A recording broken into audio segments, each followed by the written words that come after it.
नमस्ते प्रणाम। मैं हूं आपकी अपने अक्षरा सिंह और मैं आ रही हूं 4 मई को आप सभी लोगों के बीच 4 मई 2023 ग्राम पपीलो जमामो माता मंदिर में, थाना तीसरी, जिला गिरिडीह, झारखंड।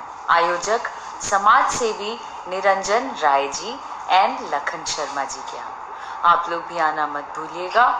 मिलते हैं उस दिन। Love you all.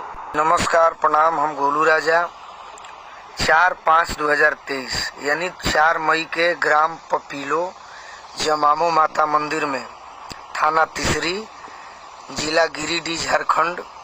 आयोजक समाज सेवी बड़े भैया निरंजन राय जी, लखन शर्मा जी, पूरे टीम के तरफ से इस कार्यक्रम में हम आ रहल बानी। 4 मई के तमाम श्रोता भगवान से विनती बा कि आई और कार्यक्रम के सफल बनाई। शाम के 7 बजे 4 मई के।